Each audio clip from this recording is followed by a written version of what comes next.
Welcome to Get Academy Plus. So today we are going to start the new topic in the module 2 of transformer, and the name of the topic is Scott connection. The name of topic is what? Scott connection. The main purpose of Scott connection is to convert the three-phase supply into the two-phase supply. Means three-phase connection to two-phase connection is to be obtained by using the Scott connection. Now, how to convert the three-phase supply into the two-phase supply? This is the main important reason which this is the main important thing which we have to learn in today's lecture. I have taken two transformers for this particular purpose to convert three-phase to two-phase. The transformer number 1 is going to be called as a primary transformer, and this is the transformer number 2 which is going to be called as a teaser transformer. ठीक है, ये जो मेरे पास transformer होने वाला basically देखा जाए तो this transformer is going to be called as what? It is going to be called as a primary transformer, and the upper transformer is going to be called as a teaser transformer. It is going to be called as what? A teaser transformer. ठीक है, अब ये जो आपके पास जो अपर transformer है, teaser transformer जिसको आप बोल रहे हैं, तो जो टीजर ट्रांसफार्मर होता है ना, टीजर ट्रांसफार्मर की जो प्राइमरी है, this is the primary of the teaser transformer and this is the primary of the primary transformer. अब इन दोनों वाइंडिंग्स को, primary windings of teaser and primary winding of the primary transformer, इन दोनों windings को मैं three phase supply देने वाला हूँ. इन दोनों वाइंडिंग्स को क्या है ना, मैं थ्री फेज सप्लाई देने वाला हूँ, और इन दोनों वाइंडिंग का जब इंडक्शन में लूंगा उसका रिस्पेक्ट टू सेकेंडरी वाइंडिंग्स पे, तब जाके मुझे टू फेज सप्लाई मिलने वाला है. तब जाके मुझे क्या मिलने वाला है? टू फेज सप्लाई मिलने वाला है. ये जो मेरे पास वाइंडिंग ए है, जो मेरे पास प्राइमरी वाइंडिंग है ऑफ टीजर ट्रांसफार्मर, जिसको मैंने ए नाम दिया है, इसको मैं, जो मेरे पास थ्री फेज सप्लाई होगा, जो मेरे पास क्या होगा? थ्री फेज सप्लाई जो होगा, थ्री फेज सप्लाई जो होगा, ए फेज, बी फेज और सी फेज, इसमें से जो ए फेज होगा मैं उसको मैं कनेक्ट करूंगा किसको? इस primary winding of teaser transformer के ए फेज को कनेक्ट करूंगा. सिमिलरली जो primary winding of primary transformer होगी उसके जो बी टर्मिनल होगी उसको मैं बी फेज कनेक्ट करने वाला हूँ थ्री फेज में से, और जो सी वाला पार्ट होगा उसको मैं क्या कनेक्ट करने वाला हूँ? उसको मैं सी फेज कनेक्ट करने वाला हूँ थ्री फेज सप्लाई में से. ठीक है, जब मैं इनको इस तरीके से सप्लाई प्रोवाइड करने के बाद जब मैं इनका इंडक्शन उसका रिस्पेक्ट टू सेकेंडरी वाइंडिंग्स पे लूंगा, तो उसके रिस्पेक्ट टू सेकेंडरी वाइंडिंग्स पे मुझे स्कॉट कनेक्टेड ट्रांसफार्मर में उसको बोल सकता हूँ, और उस पर्टिकुलर केस में मुझे टू फेज सप्लाई मिलने वाला है. अब देखिए वो किस तरीके से मिलने वाला है अपन को. ये मेरे पास क्या है? Primary of the teaser transformer, और इसका जो सेकेंडरी है, जिस सेकेंडरी को मैं लोड कनेक्ट करूंगा, जिस सेकेंडरी को मैं क्या करूंगा? लोड कनेक्ट करूंगा. अब इसको मैंने बोला है ए फेज, तो इसके करस्पॉन्डिंग अगर मैं देखूं तो देखिए जो सेकेंडरी है, this is capital A, I will indicate it as what? Small A. So this will be V A. इसके अक्रॉस में जो वोल्टेज आएगी this will be what? V A. ठीक है, सिमिलरली यहाँ पे मैंने उसको कैपिटल बी और कैपिटल सी से इंडिकेट किया है primary winding of the primary transformer को, और इसको मैंने देख सकते हैं आपके दो अलग अलग, मतलब दो 50-50% हिस्सों में मैंने उसको क्या किया ना, बांट दिया है. उसको मैंने क्या किया? दोनों अलग अलग पार्ट में मैंने उसको बांट दिया है. ठीक है, और इसका जो सेकेंडरी होगा, जैसे इसका प्राइमरी है उसका corresponding secondary, similarly this entire winding is going to act as a primary of this primary transformer, और इसका जो सेकेंडरी होगा, this secondary will be this one. ठीक है, और यहाँ पे अपन लोड कनेक्ट करेंगे. सिमिलरली यहाँ पे अपन क्या करेंगे? लोड कनेक्ट करने वाले. क्या करने वाले? लोड कनेक्ट करने वाले. तो ये जो सेकेंडरी होगा, जैसे मैंने इसको ए फेज दिया था, this will be what? This will be B phase. This is going to be what? B phase. This is going to be what? B phase. अब मेन रिक्वायरमेंट जो मेरी है कि जो मुझे स्कॉट कनेक्टेड ट्रांसफार्मर बनाना है और मुझे स्कॉट कनेक्शन ऑब्टेन करना है, तो यहाँ पे जो वोल्टेजेस आने वाले सेकेंडरीज में, दिस बी फेज, जो ए फेज की जो वोल्टेज होगी सेकेंडरी के लिए, ठीक है, और सिमिलरली यहाँ पे जो बी फेज की वोल्टेजेस होगी, इन दोनों वोल्टेजेस का मैग्नीट्यूड कैसा होना चाहिए? सेम होना चाहिए. जब मैं स्कॉट कनेक्शन के रिक्वायरमेंट बता रहा हूँ, या मुझे जो टू फेज कनेक्शन चाहिए, इसके लिए वी ए और वी बी, इन दोनों का मैग्नीट्यूड कैसा होना चाहिए? सेम होना चाहिए. अब इन दोनों का मैग्नीट्यूड तो सेम होगा. ठीक है, ये मेरा पहला रिक्वायरमेंट था. उसमें और कोई रिक्वायरमेंट की जरूरत है? बिल्कुल, और एक रिक्वायरमेंट की जरूरत है. जो दूसरा रिक्वायरमेंट होगा मेरे पास, और दूसरा रिक्वायरमेंट ये होगा कि जो मेरे पास वी ए और जो वी बी मुझे मिलने वाला है, आप देख सकते हो कि this V A is vertical one and this one is the horizontal one.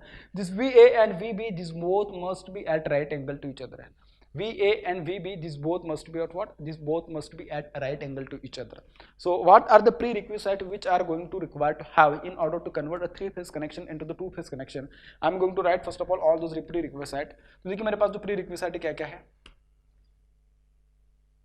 Prerequisites, आप स्पेलिंग देख लीजिएगा अगर मैं कहीं पे गलत करता हूँ तो. ठीक है, सो मेरा पहला रिक्वायरमेंट ये होगा कि the magnitude of this voltage V A and V B, this both must be what? Same. So the magnitude of the V A and V B is going to be, V A is going to be what? V B. दोनों का magnitude कैसे होना चाहिए? Same होने चाहिए. Similarly अगर मैं देखूं तो इन दोनों जो देखा जाए, इन दोनों का ओरिएंटेशन अगर देखा जाए तो V A and V B this both must be at right angle to each other. So V A and V B must be at a right angle to each other. These both must be at what? A right angle to each other. These both must be at right angle to each other. समझ में आ रही बात? ये दो मेरे requirement थे जब मैं स्क्वाड कनेक्शन ऑप्टेन कर रहा हूँ तब के लिए. ठीक है, अब देखिए आप देख सकते हैं कि यहाँ पे जो मेरे पास जो लोड कनेक्ट करूंगा मैं यहाँ पे, सपोज ठीक है मैं यहाँ पे लोड भी कनेक्ट कर देता हूँ आपके लिए ताकि कोई परेशानी ना हो अंडरस्टैंडिंग में इसके लिए. ठीक है, मैं यहाँ पे एक लोड कनेक्ट करने वाला हूँ.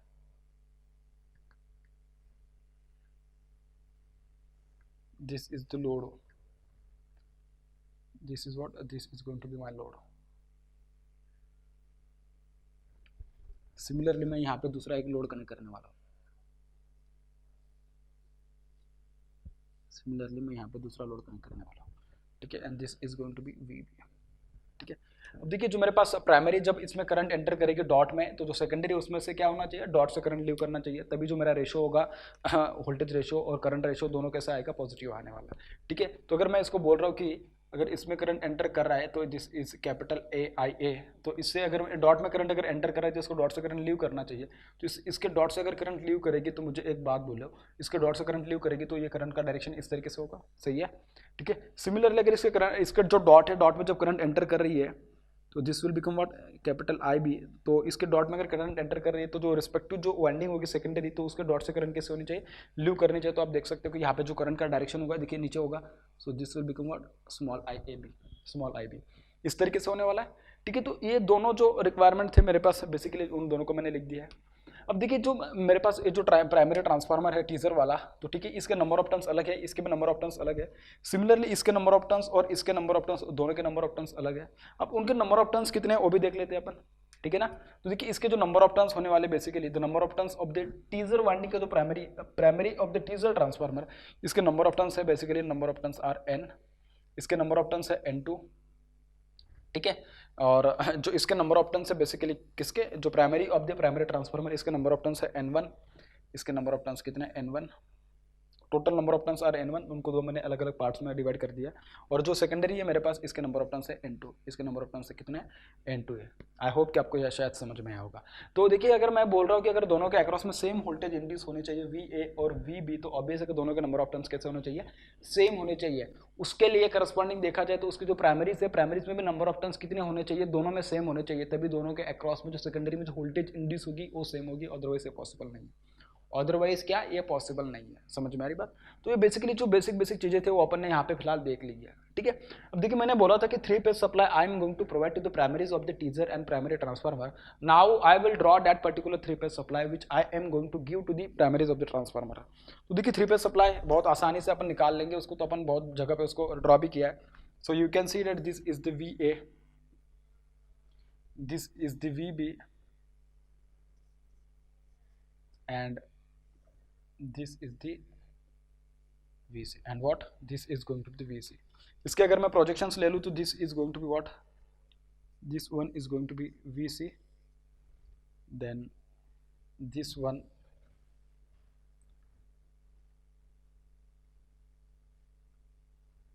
is going to be minus VA and this one is going to be minus VB. इस तरीके से. ठीक है, तो देखिए इन दोनों का जो प्रोजेक्शंस आएंगे, उन दोनों के प्रोजेक्शंस अगर मैं ले लूँ इस तरीके से, सिमिलरली गलती कर दी मैंने, ये इन दोनों का एक्चुअली इस तरीके से होना चाहिए. ठीक है, इस तरीके से. और जो ये इन दोनों के जो होंगे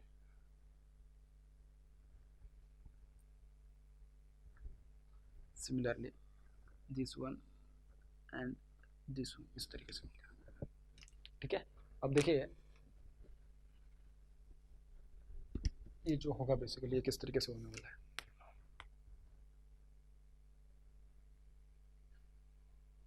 ये इस तरीके से,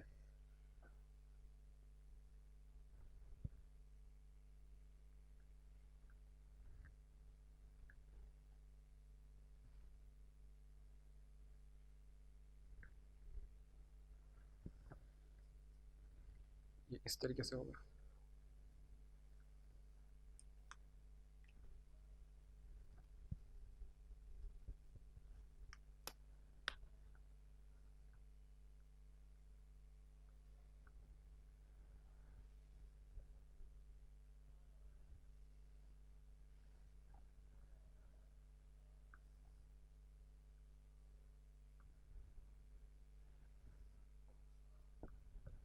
So these are the respective voltages. Actually these are going to be the line voltages because this is VA, this is VB, this is VC. All these voltages are with respect to neutral. ठीक है, so this one is going to be VAB. Actually touch नहीं कर रहा है ऐसा दिख रहा है, लेकिन ये टच कर रहा है बेसिकली देखा जाए तो। ठीक है, इस तरीके से this is VBC and this is what, this is VCA, इस तरीके से। तो देखिए इसको अगर मैं छोटा सा और इसका जो एक्चुअल डायग्राम अगर इसको थोड़ा अगर मैं शॉर्ट करके बताऊँ तो देखिए अगर मैं लाइन वोल्टेजेस को ड्रॉ करने की बात करूँ तो देखिए लाइन वोल्टेजेस किस तरीके से ड्रॉ हो सकते हैं। लाइन वोल्टेजेस आएंगे मेरे पास, दिस इज VAB, उसके बाद this is VBC, this is what, this is VBC and this is VCA and this is what, this is VCA। Actually आपको लग रहा होगा कि ये तीनों जो है राइट एंगल पे नहीं लग रहा है एक्चुअली, लेकिन ये तीनों के तीनों कैसे होंगे, at right angle to each other होंगे, at right angle to each other. ठीक है, मैं उसको उस तरीके से निकाल देता हूँ चाहे तो, so that you will also feel that this all are at what, right angle to each other and this one is what, इस तरीके से। ठीक है, इस तरीके से। So this is VAB, this is VBC and this is what, VCA, इस तरीके से। और अगर मैं इसको थोड़ा अगर रोटेट कर दूँ तो देखिए रोटेट करने के बाद इसका जो एक्चुअल डायग्राम आएगा, मैं इसको रोटेट कर रहा हूँ अभी इस तरीके से, तो रोटेट करने के बाद देखिए मेरे पास जो आएगा this will B B, this will B C and this one will be like this, you can see this very well अभी। ठीक है, इस तरीके से आएगा। ठीक है, इस तरीके से। ठीक है, इस तरीके से, this is C, this is B and you can see that this is A, you can see that this is what A। अब इसको अगर थोड़ा अच्छे से देखिए तो देखिए मैंने A से देखिए जो A जो ये लिया है मैंने, अब देखिए मैंने A को कहीं पे कनेक्ट नहीं किया है, ए को मैंने क्या किया, कहीं पे कनेक्ट नहीं किया। अब देखिए मैं ए का जो सेकंड टर्मिनल है मैं उसको कहाँ पे कनेक्ट करने वाला, आप देख सकते हो this A is connected to the mid terminal of the primary winding of the primary transformer. तो इस ए को मैं कहाँ पे कनेक्ट करने वाला हूँ, this A is going to be connected what, this A is going to be connected to the mid of the primary winding of the primary transformer. तो देखिए मैंने उसको यहाँ पे उसको कनेक्ट कर दिया, उसको मैंने क्या है ना वहाँ पे यहाँ पे मैंने उसको कनेक्ट कर दिया। अब आप देख सकते हो कि जब मैंने उसको यहाँ पे कनेक्ट कर दिया तो कनेक्ट करने के बाद जो मेरे पास जो VAM जो वोल्टेज आएगी, this voltage is what, this voltage देख सकते हो कि आप ये जो वाइंडिंग है उसकी जो वर्टिकल वाइंडिंग है, दिस वाइंडिंग की जो वोल्टेज होगी VAM की वोल्टेज कैसे होगी। देखिए आप देख सकते हैं कि जो टोटल जो लाइन वोल्टेज है मेरे पास BC, उसके सेंटर में जो इसके सेंटर में मैंने टैप किया है जो AM की जो वोल्टेज है उसको मैंने किया ना उसके सेंटर में टैप किया, उसको क्या मैंने उसके सेंटर में टैप किया। तो आप देख सकते हैं कि यहाँ से मुझे VAM, M क्या होने वाला, basically M is nothing but the mid point of the winding BC, it is nothing but what, mid point of the winding BC winding मेरे पास, इसका मिड पॉइंट क्या होगा, M होगा, इसका मिड पॉइंट क्या होगा, M होगा। अब इसकी वोल्टेज कितनी आएगी उसके बारे में फिलहाल मैं डिस्कस नहीं करता, पहले थोड़ा जो उसके जो अपन ने जो पैरामीटर्स जो जितने पैरामीटर्स दिए थे वो पैरामीटर जो अपने डिराइव किया। देखिए मैंने जो प्री रिक्विजिट बोला था उसमें मैंने बोला था कि जो सेकेंडरी की जो वोल्टेजेस होंगी वो किस तरीके से होने चाहिए, वो दोनों का मैग्नीट्यूड सेम होना चाहिए और दोनों के बीच का एंगल कितना होना चाहिए, 90 डिग्री होना चाहिए। देखिए दोनों के बीच की वोल्टेज में सेम दिखाता हूँ और एंगल दोनों के बीच के कितना 90 डिग्री दिखाता हूँ। देखिए तो किस तरीके से आएगा, दिस इज VA। तो देखिए जो मेरे पास जो प्री रिक्विजिट जो कंडीशंस थी उसमें VA और VB कैसे थे, मेरे पास दोनों का मैग्नीट्यूड सेम चाहिए था, तो मैंने VA और VB के दोनों के मैग्नीट्यूड को सेम दिखाया है और दोनों के बीच का एंगल कितना चाहिए था, 90 डिग्री। तो दोनों के बीच का एंगल देखिए मैंने 90 डिग्री दिखाया, दोनों के बीच का एंगल कितना 90 डिग्री चाहिए था मुझे, तो मैंने दोनों को 90 डिग्री दिखाया। ठीक है, तो ये बेसिकली जो रिक्वायरमेंट थी वो मैंने फुलफिल कर दी है। अब थोड़ा अगर मैं देखूँ तो VA और VB के जो मैग्नीट्यूड्स होने वाले बेसिकली उनके मैग्नीट्यूड कितने होने वाले हैं, तो देख सकते हो आप। देखिए जो VBC दिखाई दे रहा है, this is nothing but what, VBC is what, VBC is nothing but it is a line voltage which I have shown there in phasor diagram as well. ठीक है, V A B it is also line voltage, V C A it is also line voltage. तो मुझे अगर V A M का magnitude निकालना होगा तो उसका मैग्नीट्यूड कितना होना चाहिए, सो दैट मुझे सेकेंडरीज में जो वोल्टेजेस मिलेंगे दोनों का मैग्नीट्यूड सेम चाहिए। तो देखिए आप देख सकते हो यहाँ पे जो मेरे पास जो टोटल वोल्टेज है V A B, this is nothing but what, it is a line voltage, so V A B का वैल्यू कितना है, this is nothing but V L. Similarly V C A का जो वैल्यू है वो कितना है, बेसिकली वी एल, एंड जो वी बी सी है उसका वैल्यू कितना होगा, this will be V L upon 2 and this will also B what, this will also B V L upon 2। इस तरीके से होने वाला है भाई, ठीक है। तो अगर मुझे वी ए एम का मैग्नीट्यूड निकालना है तो पाइथागोरस थ्योरम के जरिए आप उसको निकाल सकते हैं आराम से, ठीक है। तो देखिए कितना आ जाएगा वो उसका value, the magnitude of the V A M is going to be equals to this will be basically VAB इसका स्क्वायर माइनस VMB इसका स्क्वायर, ठीक है। और इसका क्या अंडर रूट, इसका क्या अंडर रूट, बिकॉज मुझे VAM का वैल्यू चाहिए। VAB भी is nothing but what, it is nothing but the VL, ठीक है। तो VL का स्क्वायर माइनस VL/2 का स्क्वायर, तो this will become VL square divided by 4। इसको अगर मैं निकालूंगा तो this will become what, this will B √3/2 VL, this √3/2 is what, VL, and this is nothing but what, magnitude of VAM, this is nothing but what, magnitude of VAM। इस तरीके से आप निकाल सकते हो उसको, ठीक है। और VL is nothing but what, VL is nothing but the line voltage, VL is nothing but what, a line voltage, and as I have given 3-phase balanced supply to the primaries of the transformer, the magnitude of the VAB, VBC and VCA, this both are, all these three are going to be equal as they are balanced, ठीक है। इस तरीके से अपन ने उसका magnitude निकाला VAM का, ठीक है। अब VAM को मैं इस तरीके से भी लिख सकता हूँ, किस तरीके से, VAM is going to be equals to √3 times of √3 divided by 2। VL को मैं VB से लिख सकता हूँ, बिल्कुल, क्योंकि भाई वो तो क्या है, बैलेंस्ड ही है, ठीक है। तो लाइन वोल्टेज को मैं VBC है, ठीक है। तो इस तरीके से मैं उसको लिख सकता हूँ। अब अगर आप थोड़ा उसको अच्छे से देखें तो देखिए मैं उसको क्या कर सकता हूँ ना, जो अपने पास जो ट्रांसफार्मर की जो टर्न्स रेशियो उसके जरिए मैं उसको देख सकता हूँ। देखिए मैं इसको किस तरीके से देख सकता हूँ, तो V2 को मैं किस तरीके से लिख सकता हूँ, मैं इसको रब कर दे रहा हूँ, ठीक है। इसको कोई जरूरत नहीं, अभी लिखा हुआ है जो है उसका। तो V2 को मैं देखिए किससे लिख सकता हूँ, VA और VAM, उसको देखिए किस तरीके से लिखा जा सकता है। प्राइमरी वोल्टेजेस कितने हैं, देखिए मैं लिख सकता हूँ उसको इस तरीके से, VAM divided by VA is equals to, इसके नंबर ऑफ टर्न्स कितने हैं, n डिवाइडेड बाय ए के करस्पॉन्डिंग नंबर ऑफ टर्न्स कितने, n2, ए के करस्पॉन्डिंग नंबर ऑफ टर्न्स कितने, n2। मुझे VAM का वैल्यू कितना निकाला था मैंने, VAM का वैल्यू मेरे पास है, मैं इसको निकाल देता हूँ एक बार। VAM is equals to n divided by n2 multiply by what, VA multiply by what, VA। इस तरीके से VAM जो था उसके नंबर ऑफ टर्न्स मैंने निकाला थे वहाँ पे, मतलब जो लिखा √3/2 multiply by VL is nothing but the line voltage which was equals to VBC। इस तरीके से सिमिलरली अगर मैं इसको ड्रॉ करने की बात करूँ तो देखिए इसको किस तरीके से लिख सकता हूँ मैं, VB को, तो VB को इस तरीके से लिखा जा सकता है, VBC is equals to VBC की करस्पॉन्डिंग अगर नंबर ऑफ टर्न्स देखे चाहे, VBC upon VB, this is going to be what, N1 divided by, आप देख सकते हो कि मैं पूरा VBC लिखा हूँ, VB नहीं लिखा, VBM ऐसा कुछ लिखा नहीं हूँ, पहले बता रहा हूँ। This is what N2, this is what N2, इस तरीके से। तो जो VBC का जो मैग्नीट्यूड आएगा basically, VBC is equals to N upon N2 multiply by what, VB multiply by what, VB। इस तरीके से। तो ये आ गया मेरे पास क्या, ये आ गया मेरे पास VM का वैल्यू, और ये जो सेकंड जो मेरे पास आया, this what, this is nothing but what, VBC का वैल्यू। ये किसका वैल्यू आ गया, VBC का। मेरे पास VAM का value in terms of VBC भी है, तो दोनों को अगर मैं उसके टर्म्स में अगर निकाल दूँ तो देखिए आप वहाँ से भी उसके लिए कोई एक दूसरा जो एक्सप्रेशन है, दूसरा रिलेशन आप उसके लिए डिराइव कर सकते हैं, ठीक है। तो देखिए मैं VM का value in terms of VBC अगर लिख दूँ तो देखिए कितना किस तरीके से आ जाएगा, this will become √3/2 multiply by VBC is equals to, this is going to be what, this is going to be N divided by N2 multiply by VA, ठीक है। तो इसको मैं इस तरीके से लिख सकता हूँ, एंड VBC जो मैं लिखा था वो था आपके पास N1 divided by N2 multiply by what, multiply by VB multiply by what, VB। इस तरीके से मैं लिखा था उसको, ठीक है।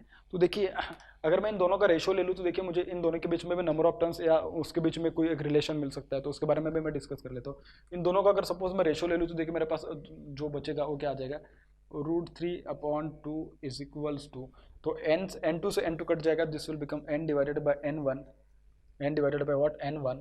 तो A और V, ठीक है, VA और VB इसको भी मैं क्या कर रहा हूँ, लिख रहा हूँ। एक्चुअली मैंने बोला क्या था, दोनों के मैग्नीट्यूड सेम है तो दोनों को नहीं भी लिखा तो भी चलेगा, ठीक है। तो दोनों क्या हो जाएंगे, कैंसिल हो जाएंगे। तो यहाँ से देखिए मेरे पास क्या आ जाएगा, मेरे पास number of turns on primary of teaser transformer, उसका वैल्यू मिल जाएगा जो कि मेरे लिए बहुत जरूरी है उसको सॉल्व करना। देखिए उसका मैग्नीट्यूड अगर मैं निकालूँ तो n is going to be equals to √3 divided by 2 multiply by n1। This is the relation which I am required to have in order to obtain the Scott connected transformer. और जो Scott connected transformer होगा उसमें जो condition मुझे fulfil करनी थी कि दोनों का magnitude of voltages on the secondary same होना चाहिए, तो उसके लिए देखिए क्या कंडीशन आपके पास चली आई है। जो कंडीशन बन के आई है आपके पास वो √3/2, इसका मतलब जो n होंगे number of turns on primary of the teaser transformer कितने होने चाहिए, √3/2 is nothing but what 0.866 times. तो देखिए ये जो वोल्टेजेस होंगे, नंबर ऑफ टर्न्स होंगे, this will be 0.866 times of what n1।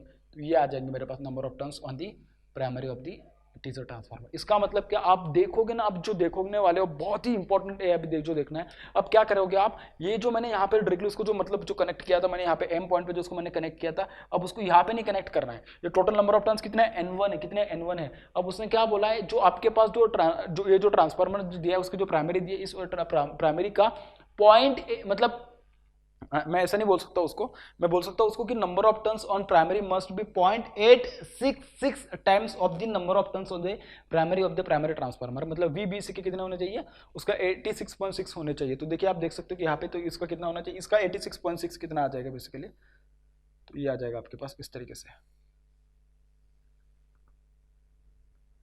ये कितना आ जाएंगे, इस तरीके से आने वाले, ठीक है। तो इस तरीके से अब मैं उसको कहाँ पे इसको इस तरीके से कनेक्ट करूंगा सो दैट मुझे इसका 0.886 टाइम्स ये आने चाहिए।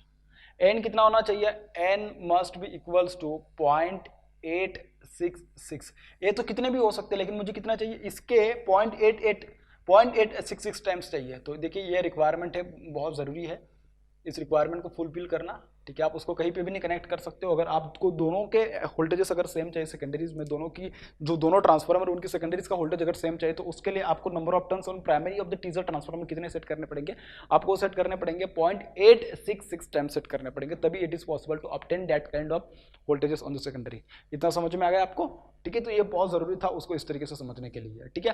अब मेरे पास देखिए number of turns on primary भी आ गए, सेकेंडरी के तो ऑलरेडी दिए ही थे मेरे पास।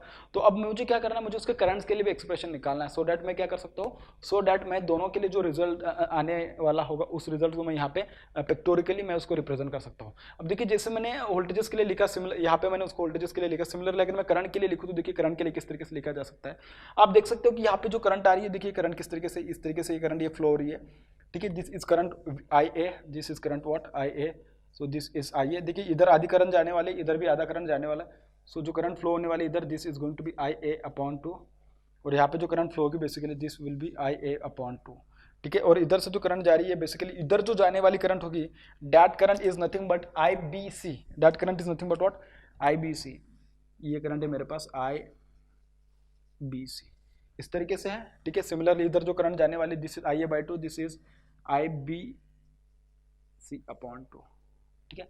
तो अगर देखिए अगर मैं यहाँ पे उसका मैग्नीट्यूड लिखूँ तो देखिए मेरे पास जो IB का वैल्यू आएगा basically, IB is going to be equals to, IB का अगर वैल्यू देखो तो IB से लिव कर रहा है और IA/2 क्या कर रहा है ना, उसके और एंटर कर रहा है, तो दिस इज IA/2 और IBC क्या है ना, उसे लिव कर रहा है। सो इसको मैं लिख सकता हूँ IBC माइनस IA/2।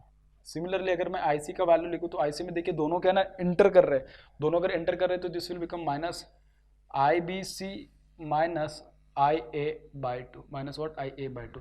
तो आप देख सकते हैं कि यहाँ पे जो करंट के एक्सप्रेशन जो मैंने दोनों के लिए जो डिराइव करके लिखे हैं, दोनों के एक्सप्रेशन इस तरीके से, दोनों के एक्सप्रेशन किस तरीके से, इस तरीके से मैंने उसको लिखे है, ठीक है। तो देखिए मैंने पूरा का पूरा भी यहाँ पे मैंने ड्रॉ कर दिया है। अब बस इसको क्या है ना, अपन को जो फेजर डायग्राम्स निकाले थे उस फेजर डायग्राम्स पे अब अपन को क्या है ना उसको अभी ड्रॉ करना है। तो देखिए आप देख सकते हैं कि मेरे पास जो लोड कनेक्ट किया था, अब लोड के बारे में मैंने बताया नहीं था कि लोड के बारे में मैंने बताया ना था।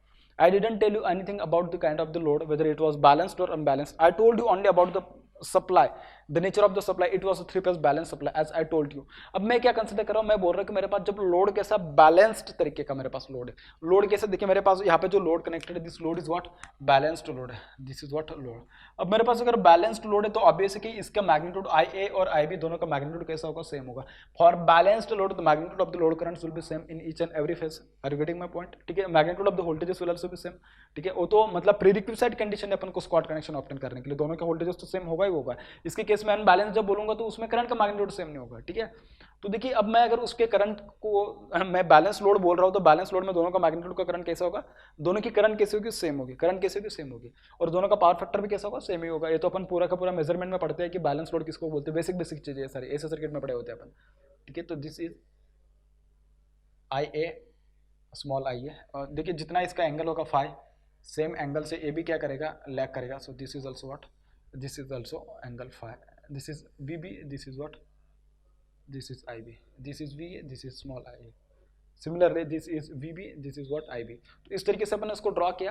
अब थोड़ा अगर आप अच्छे से देखें तो देखिए मैं क्या करने वाला हूँ, जो मेरे पास मैंने यहाँ पे जो अभी जो वोल्टेजेस ड्रॉ किया है उसके करस्पॉन्डिंग अगर मैं बात करूँ तो ये जो वोल्टेजेस है ना, इन वोल्टेजेस का अगर मैं देखूँ तो न्यूट्रल पॉइंट कहाँ पे लाई करने वाला है, इन वोल्टेजेस का, इन वोल्टेजेस को जो न्यूट्रल पॉइंट लाई करने वाला है, मैं देखिए उसको ना यहाँ पर भी लिख सकता हूँ, कोई दिक्कत नहीं है। अब मुझे नहीं लगता कि इसकी ज़रूरत है आपको, चाहे तो मैं तो इस क्योंकि इसमें मैं सब कुछ अभी ड्रॉ करने वाला हूँ, तो मैं इसको जो मैंने लिखा है उसको मैं यहाँ पे लिख देता हूँ ताकि आपको अगर ज़रूरत पड़े उसकी तो आप उसको यूज़ कर पाओगे। √3/2 and this is what, this is V L, या लिख सकते हो V B C, so this is this, ठीक है। अब उसमें जो भी लिखा था मैं पूरा का पूरा रब कर रहा हूँ, ठीक है, क्योंकि उसकी अभी मुझे ज़रूरत नहीं है, और मुझे यहाँ पे जो भी लिखना है तो इसके करस्पॉन्डिंग मुझे इसमें चेंजेस करने हैं, तो इसके लिए है, ठीक है। तो देखिए अब मैं जो लिखूंगा,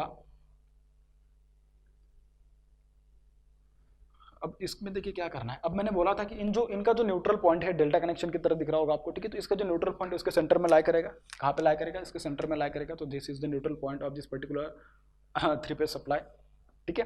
तो इसका अगर मैं देखिए जो करंट है आई ए, जो सेकेंडरी में जो करंट फ्लो रही आई है, इसके करस्पॉन्डिंग करंट अपन के प्राइमरी में आएगी।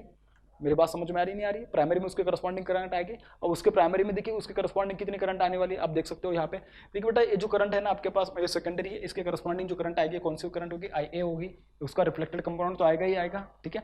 तो आई ए क्या है ना मेरे पास प्राइमरी में आने वाली है, तो जितना मतलब जिस एंगल से ये क्या करे ना ओरिएंट कर रही है, सेम एंगल से ये भी ओरिएंट करेगी, ठीक है ना। उस सेम एंगल से ये भी क्या होगी ना, डिफरेंस मतलब एंगल बिटवीन, अपन ने तो जब मैं 3 फेज ट्रांसफार्मर आपको पढ़ाया तो उसमें मैं रिस्पेक्ट टू जो फेजर्स जो पढ़ाया तो फेजर किस तरीके से निकालते हैं उसमें भी मैंने बोला था कि जो सेकेंडरी का होता है सेम फेज प्राइमरी में भी होता है, जो उसका फेजर ओरिएंटेशन होता है दोनों में सेम होता है, ठीक है। तो सिमिलरली इसका जो फेजर ओरिएंटेशन होगा वो भी सेम ही होगा, ठीक है। So this is the phasor orientation, तो दिस इज स्मॉल आई है, so this will become what, then this will become capital I है, this will become what capital I है, इस तरीके से बनने वाला है भैया, ठीक है। अब बात आएगी किसकी, आईबी की, जो स्मॉल आईबी है तो उसके करस्पॉन्डिंग कौन से करंट आने वाली है, आईबी से आएगी नहीं आएगी, बिल्कुल सही है। तो आईबी से करंट देखिए किस तरीके से आएगी, क्योंकि वी भी है तो इसके किसके क्या रहा है आईबी, तो इसके करस्पॉन्डिंग जो करंट होगा this will be IBC, that will be what IBC, IB and IC this both are different current and IBC is also different current. तो ये आएगा देखिए जितने एंगल से ये ओरिएंट हुआ है सिमिलरली उतने एंगल से ये भी ओरिएंट होने वाला है आपके पास, ठीक है। इन दोनों के बीच में जैसा 90 डिग्री एंगल, तो सिमिलर इन दोनों के बीच में भी 90 डिग्री एंगल बनेगा भाई, ठीक है। तो this will become what I B, this will become what I B C, sorry this will become what I B C, इस तरीके से। इसको मैं थोड़ा बड़ा कर देता हूँ क्योंकि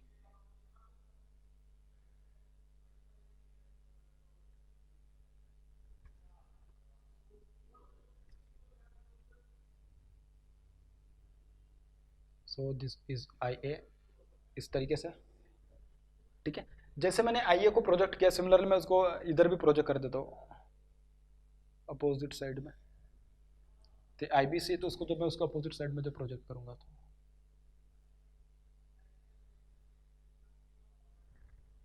ठीक है इस तरीके से। तो आप देख सकते हो कि this is the 90 degree angle between this two, ठीक है इस तरीके से।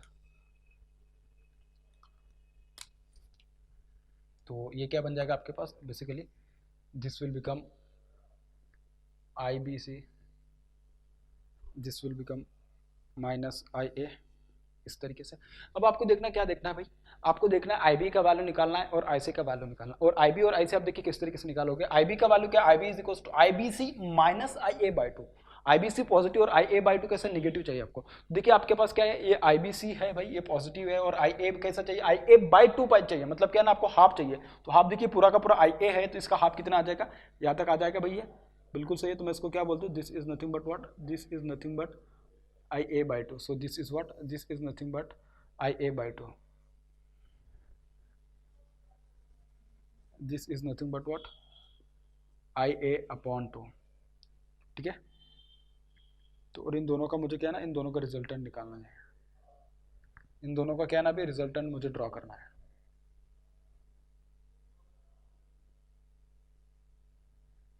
ठीक है, तो देखिए इन दोनों का रिजल्टेंट किस तरीके से ड्रॉ करोगे आप।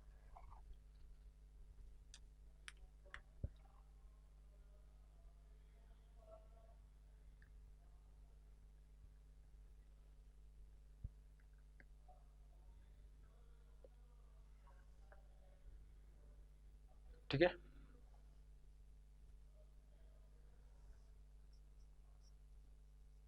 सो दिस इज आई बी। जैसे मैंने आई बी को ड्रॉ किया, सिमिलरली मुझे क्या ड्रॉ करना पड़ेगा, आई सी। तो आई सी क्या है, minus I B C minus I A by two, मतलब आई बी भी मुझे क्या चाहिए, आई बी सी भी मुझे अपोजिट चाहिए। देखिए मेरे पास माइनस आई बी सी है और आई ए बाई टू तो मेरे पास ये है ही, तो देखिए मुझे उसको क्या चाहिए ना, माइनस चाहिए।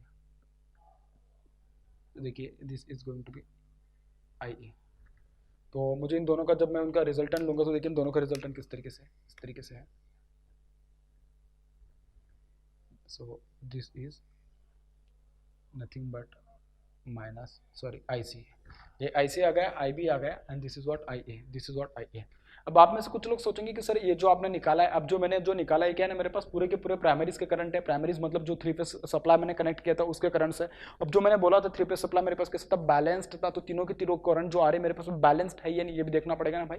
ये तो मैं बोल रहा हूँ, मैं खुद बोल रहा हूँ कि मतलब बैलेंस्ड है, लेकिन उसको प्रूव भी कर देता हूँ कि भाई सच में बैलेंस्ड है ऐसा।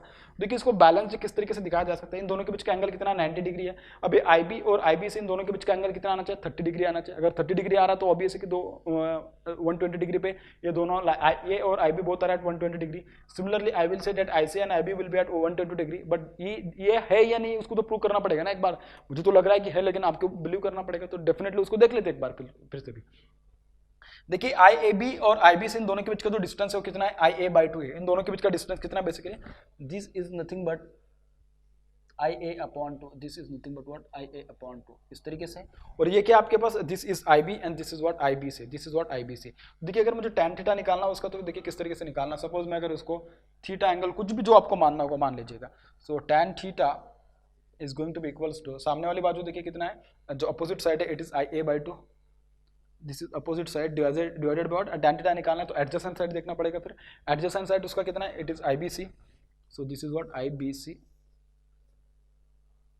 आई ए बाई टू और आई बी सी, इन दोनों के बीच में रिलेशन किस तरीके से ड्रॉ करोगे भाई, कैसे क्या है इन दोनों के बीच का रिलेशन। आई बी सी का in terms of I A M O, या देखिए ठीक है मैं उसका रिलेशन देख लेता हूँ। तो इसका रिलेशन तो नहीं दिख रहा है भाई, तो ठीक है मैं उसको यही से ड्रॉ कर देता हूँ, मतलब यही से उसको निकाल लेता हूँ मैं। तो देखिए उसको किस तरीके से निकालोगे, ये आई ए मेरे पास दिख रहा है, मुझे स्मॉल आई ए दिख रहा है। देखिए ठीक है, फिर capital I A divided by small I A is equals to I A capital, तो इसके सामने अपोजिट साइड के number of turns, so this will become n2 divided by n1 divided by n ना ओनली, ठीक है। तो मुझे किसके चाहिए, मुझे आई ए के चाहिए। तो ठीक है आई ए के नंबर ऑफ टर्न्स देखिए, मतलब आई ए का जो वैल्यू आएगा this will be basically, excuse me, this will be n2 upon n multiply by what I A, multiply by what I A. ये आ रहा है कैपिटल आई ए का वैल्यू, ये क्या आ रहा है भाई, कैपिटल आई ए का वैल्यू आ रहा है। सिमिलरली मुझे किसका चाहिए, मुझे तो आईबीसी का वैल्यू चाहिए। तो ठीक है, तो आईबीसी का तो मैं निकाल ही दिया हूँ, ठीक है। आईबीसी को इन टर्म्स ऑफ, ठीक है आईबीसी और स्मॉल आईबी, तो उसके भी नहीं निकाला हूँ, ठीक है मैं निकाल लेता हूँ उसको भी, कोई दिक्कत नहीं, बहुत छोटी बात है, आप उसको आराम से निकाल लोगे। So capital I B C divided by small I B, इसके आगे क्या लिखोगे, number of turns of secondary. So this are the n2 divided by n1, n2 divided by n1। So IBC जो होगा आपके पास, this is going to be equals to n2 upon n1 multiply by what, small I B, multiply by what, small I B. ये आ जाएगा मेरे पास इसके number of terms.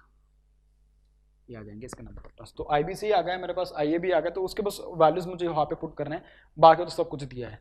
तो देखिए IA/2 देखिए तो मतलब A1/2 मतलब मल्टीप्लाई बाय IA का वैल्यू कितना भाई, IA का जो वैल्यू मैंने निकाला है it is N2/N multiply by IA, N2/N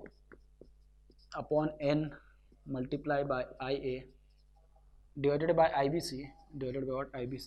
तो IBC का वैल्यू कितना निकाला मैंने, N2/N1 multiply by IB, N2/N1 तो N1 ऊपर चला जाएगा, multiply by what IB, multiply by what IB। अब लोड कैसा आपके पास बैलेंस्ड, अगर लोड बैलेंस है तो magnitude of IA and IB this both will be same, as I told you while drawing IA and IB also at that time I told you that angle which will be formed by a primary IA will be same that as of the, मतलब इन दोनों के जो एक जो winding होगी उसमें, मतलब जो एक ट्रांसफार्मर के इसमें जो सेकेंडरी में जो होगा एंगल फॉर्म सेम एंगल दूसरे इसमें भी होगा, अभी मैंने आपको बताया, ठीक है।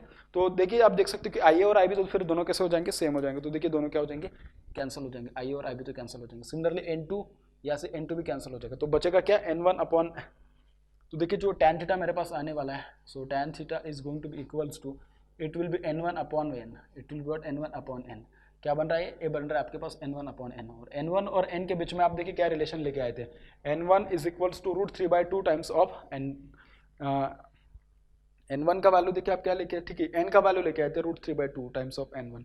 तो ठीक है, मैं तो फिर उसको लिख देता हूँ यहाँ पे, tan theta is equals to, tan theta is equals to, N1 का वैल्यू कितना है, मैं N1 का नहीं N का वैल्यू पुट कर देता हूँ, ठीक है। तो आई थिंक ये 2 भी आएगा ना नीचे, बिल्कुल सही है भाई, ये ट्वाइस ऑफ N 2 आएगा ना, वो थोड़ी ना कैंसिल हुआ है, ठीक है। तो tan theta is equals to N1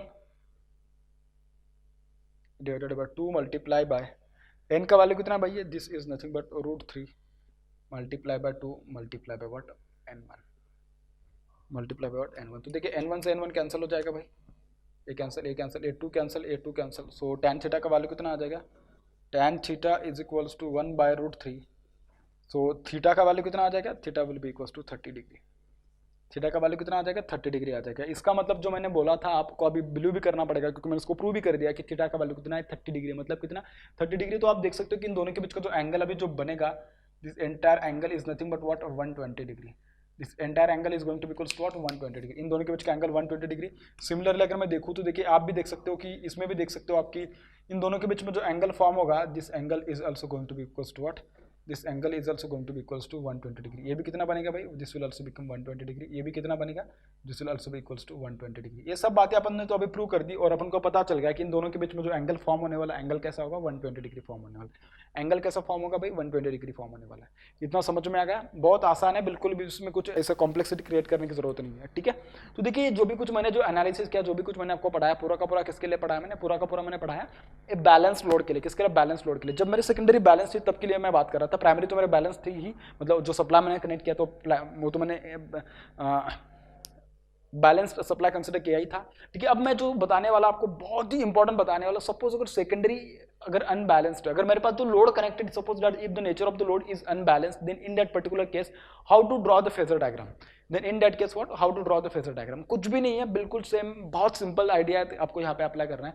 आप देख सकते हो कि देखिए अगर मेरे पास कंसिडर करो कि सपोज मेरे पास जो पहला लोड जो कनेक्टेड है उसका एंगल है फाई, और जो सेकंड लोड कनेक्टेड है अगर वो अनबैलेंस की मैं बात करूँ तो ऑब्वियसली दोनों का मैग्नीट्यूड सेम होंगे क्या, बिल्कुल भी नहीं होंगे भाई, ठीक है। तो अगर मैं सेकंड अनबैलेंस लोड की अगर मैं बात करूं तो देखिए उसके लिए जो करंट आएगा, this will become what, this will B IB, this will become what IB।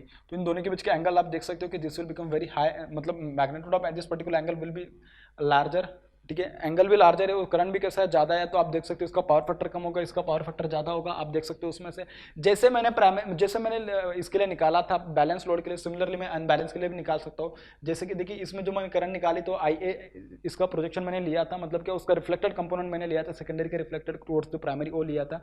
Similarly जब मैं इसकी बात करूंगा तो ऑब्वियसली इन दोनों के बीच में 120 डिग्री एंगल कभी भी मेंटेन रहेगा क्या, बिल्कुल भी नहीं रहेगा, एंगल मेंटेन रहेगा बिल्कुल नहीं, क्योंकि अनबैलेंस कंडीशन पे चले गए आप। अगर अनबैलेंस कंडीशन पे चले गए तो तीनों जो एंगल्स होंगे आपके पास करंट के बीच में, IA, IB और IC, इन तीनों के बीच में 120 डिग्री एंगल कभी मेंटेन रहेगा, बिल्कुल भी नहीं रहेगा। समझ में आ रही बात। तो बस इस टाइप का आपको क्या करना है, बस ये वाला जो करंट आएगा this will be what IBC जो होगा इससे थोड़ा ज्यादा आ जाएगा। इन दोनों के बीच में 90 डिग्री एंगल फ्रेम होगा, बिल्कुल नहीं देख सकते हो आपके IA और IBC इन दोनों के बीच में 90 से ज्यादा एंगल आ रहा है। दोनों के बीच में क्या है ना 90 से ज़्यादा एंगल आ रहा है, तो बस उसके करस्पॉन्डिंग मतलब जो प्राइमरी में होंगे, जो सेकेंडरीज की जो लोड मतलब लोड के ग्राउंड में जिस तरीके से चेंज होगा, सेम चेंज आपको प्राइमरी में भी मतलब प्राइमरीज में भी क्या होने वाला है, रिफ्लेक्ट होने वाला है। इतना सिंपल है कि जो आपको उसके लिए निकालना है। ज़्यादा एक्चुअली देखा जाए तो इवन इंजीनियरिंग सर्विसेज में भी जो पूछा जाता है अनबैलेंस लोड के ऊपर 2019 में डायरेक्टली आईएएस का कन्वेंशनल में उसके ऊपर क्वेश्चन पूछा है, उस क्वेश्चन को मैं तो ले लूंगा, मतलब उसको तो मैं डिस्कस कर ही लूंगा। लेकिन जो पूछा जाता है basically most of the exams में आपको बैलेंस लोड के लिए पूछा जाएगा, और मैंने अनबैलेंस के लिए भी आपको मेथड बता दिया है कि क्या करना है आपको, बस उसको क्या ना बस उसके अकॉर्डिंग इसमें चेंज करना और कुछ भी नहीं करना। और एक बात तो श्योर है, एक बात तो तय हो गई कि मतलब दोनों के बीच में जो एंगल फॉर्म होने वाला होता इसके पहले अभी तो मतलब दोनों एक करंट आई है और आईबी के बीच में जैसे 120 अभी था, उसके अभी ये अनबैलेंस कंडीशन में बिल्कुल 120 नहीं रहेगा, उससे कम या ज्यादा हो सकता है। सिमिलरली इन दोनों के बीच में इसके पहले 90 डिग्री था, अब 90 डिग्री बिल्कुल नहीं रहेगा क्योंकि अनबैलेंस केस की अपन बात कर रहे हैं। तो देखिए जो स्कॉट कनेक्शन था ना, पूरे के पूरे स्कॉट कनेक्शन में आपको अगर मैं पूरा का पूरा उसको समराइज करके बता दूं तो आपको देखिए क्या पता है ना, क्या पता होना जरूरी है। आपको इसमें एक बात पता होना जरूरी है कि इसके जो नंबर ऑफ टर्न्स होंगे, यहाँ पे जो नंबर ऑफ टर्न्स आप एडजस्ट करने वाले, ये नंबर ऑफ टर्न्स कैसे होने चाहिए, 86.665 टाइम्स होने चाहिए। कितने होने चाहिए, those number of turns must be 0.866 times of n1 होने चाहिए। कितने होने चाहिए, 0.866 टाइम्स ऑफ n1 होने चाहिए। समझ में आ रही बात। तो ये इतना सिंपल है कि जो आपको स्कॉट कनेक्शन में याद रखना है। बाकी इसमें पूरी की पूरी चीजें जब मैं आपको न्यूमेरिकल डिस्कस करूंगा तब डिस्कस कर लूंगा, और इसके बारे में फिर ज्यादा वरी करने की बिल्कुल भी कोई चिंता नहीं है। ठीक है।